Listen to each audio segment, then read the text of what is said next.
après la Deuxième Guerre mondiale, la dénazification de l'Allemagne. L'Allemagne s'était remplie de nazis, tout le monde était nazi. On ne les a pas tous tués, non.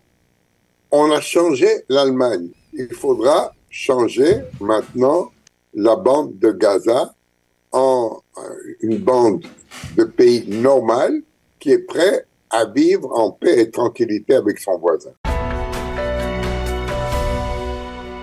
Nous avons le plaisir d'être en ligne avec Avi Pazner. Avi, bonjour, Boker Tov.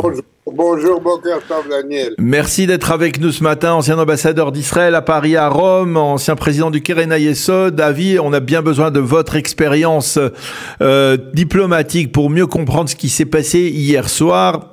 Est-ce qu'on est véritablement à la veille d'un grand tournant, on va dire même historique, dans les derniers développements dans le Proche-Orient, avec un accord qui mettrait fin, on va dire, à la guerre, qui plongerait le Hamas, qui pousserait le Hamas, on va dire, hors de la bande de Gaza, et qui pourrait nous projeter vers un élargissement des accords d'Abraham, vers un véritable nouveau Moyen-Orient?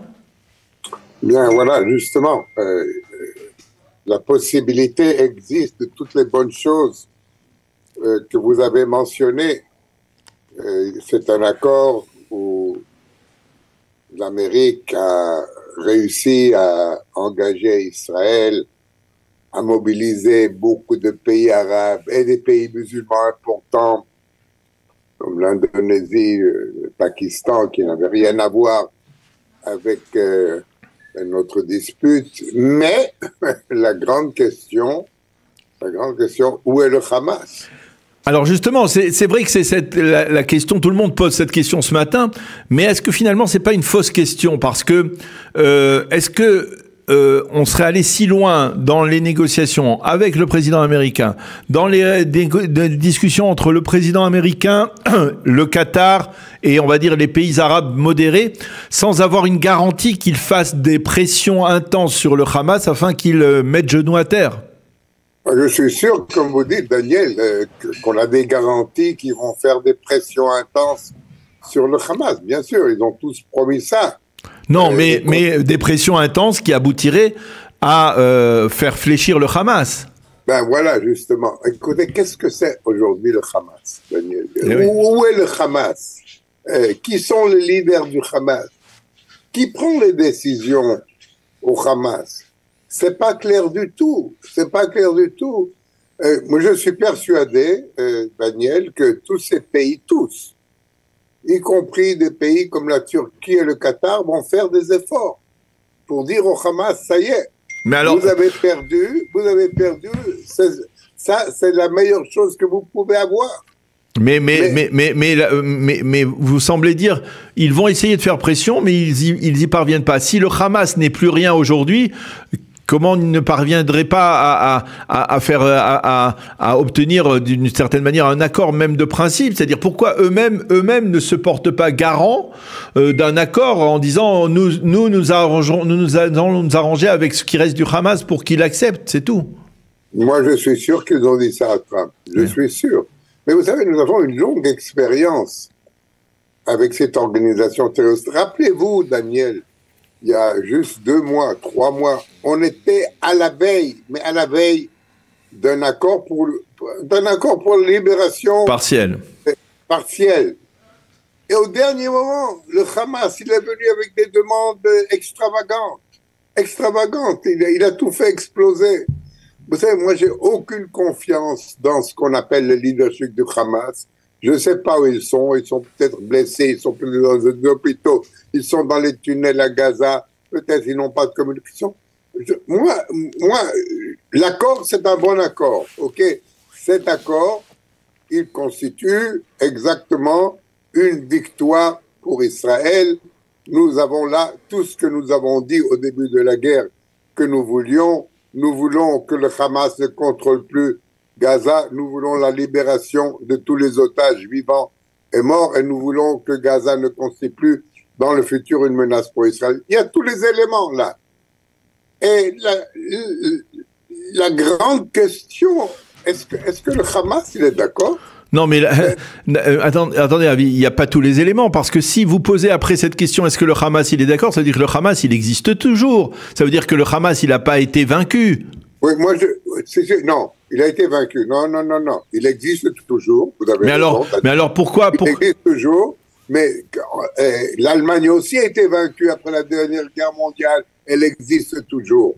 Mais il n'existera plus en tant que Hamas. Il n'existera plus en tant que Hamas une organisation qui menace Israël.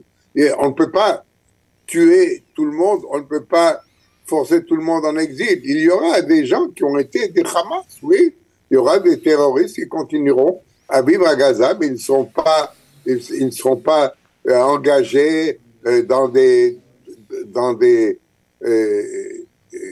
disons, structures militaires comme il l'était jusqu'à maintenant. Il n'y aura plus de Hamas, il n'y aura plus de régiments de Hamas et de brigades de Hamas et de commandements du Hamas. Non, il y aura des gens qui ont fait partie du Hamas et qui peut-être dans leur cœur, pensent que le Hamas est une bonne chose.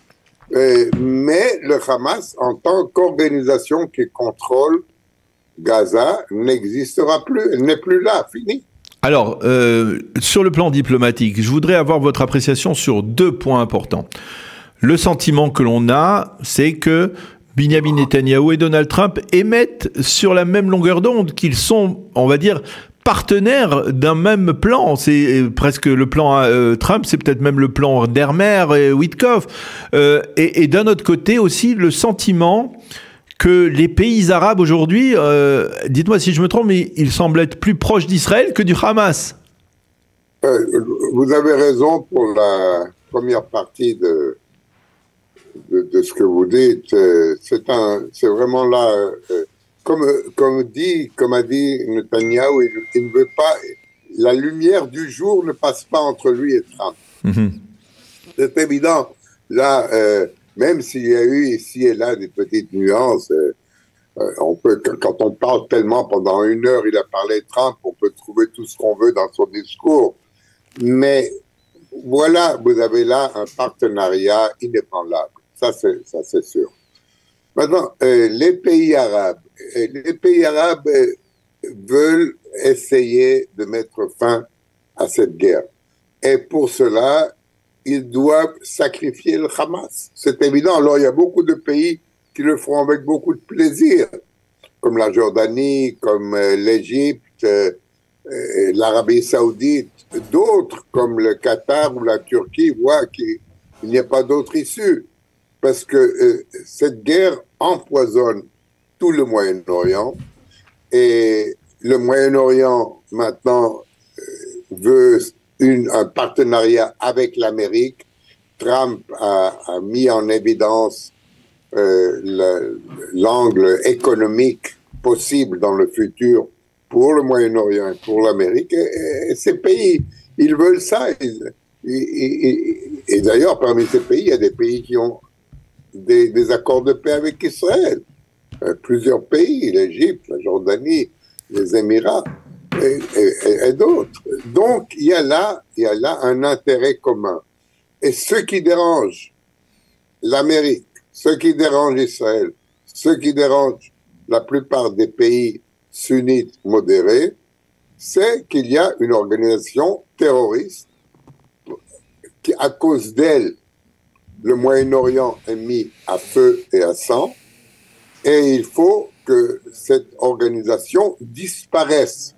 Alors, encore une fois, les gens peut-être ne disparaîtront pas, mais en tant qu'organisation, il faut qu'elle disparaisse de la map et de la carte du Moyen-Orient.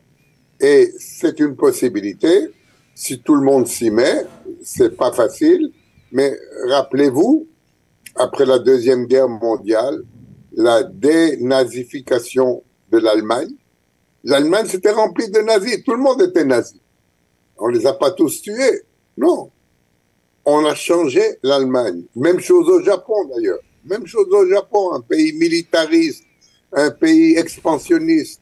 On l'a changé.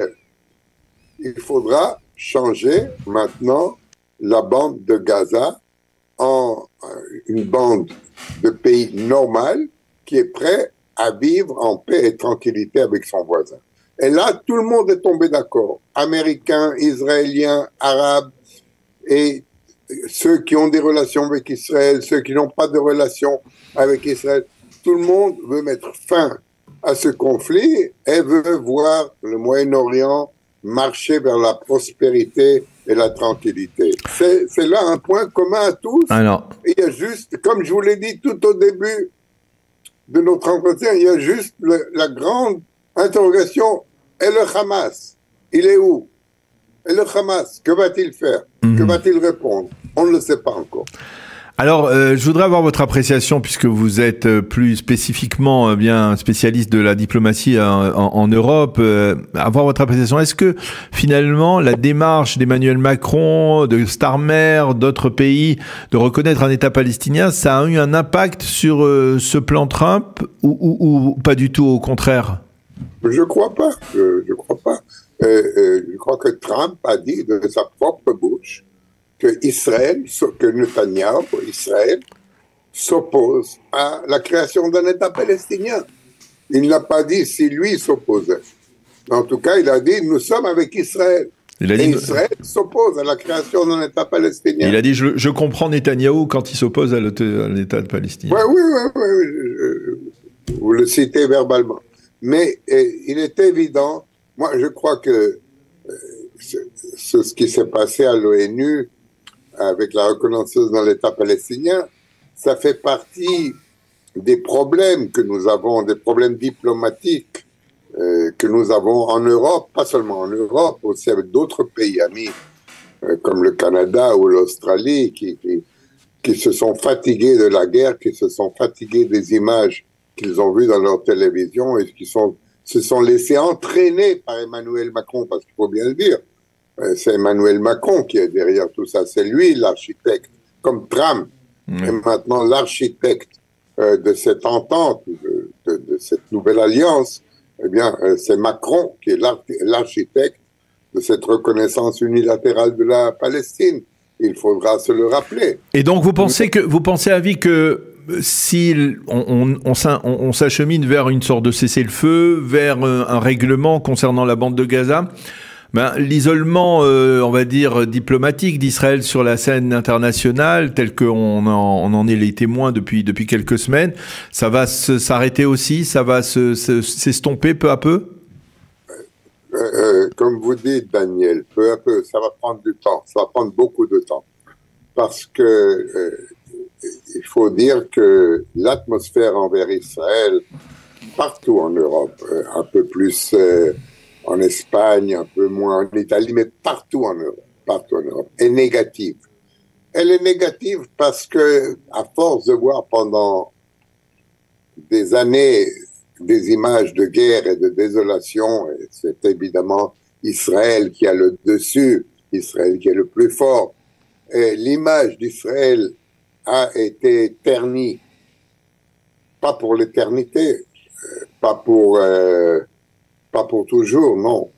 Mais il faudra des années, des mois certainement, et peut-être des années pour reconstruire cette image. Ça va prendre du temps. J'étais en Europe, j'ai constaté moi-même que même des amis d'Israël ne comprenaient pas.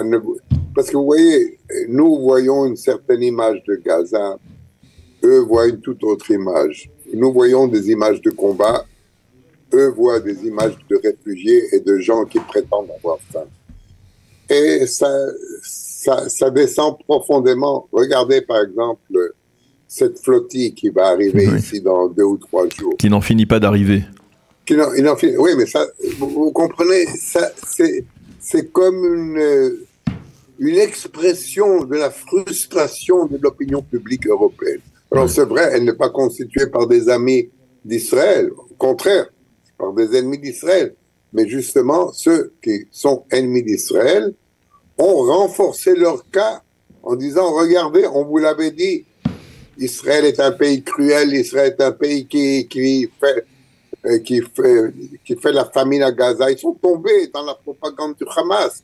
Et ils voient aussi les images de destruction. C'est pas beau à voir. Daniel, il est possible de reconstruire nos relations avec l'Europe. Mais cela prendra du temps, il faut le savoir. Eh bien, Avi, on restera sur cette note qui est, on va dire, mitigée, d'espoir, sans fausses illusions, on va dire, concernant l'avenir et peut-être le retour d'Israël au sein, on va dire, pleinement au sein de la communauté internationale. Merci beaucoup, Avi, d'avoir été avec nous ce matin. À vous, permettez-moi de vous souhaiter Gmar Khatima Tova, bonne fête. Gmar Khatima à vous, à tous les auditeurs de Radio Kalita. Merci beaucoup encore, Avi, d'être avec nous ce matin. Merci. Bonne journée, à bientôt. Shalom, shalom.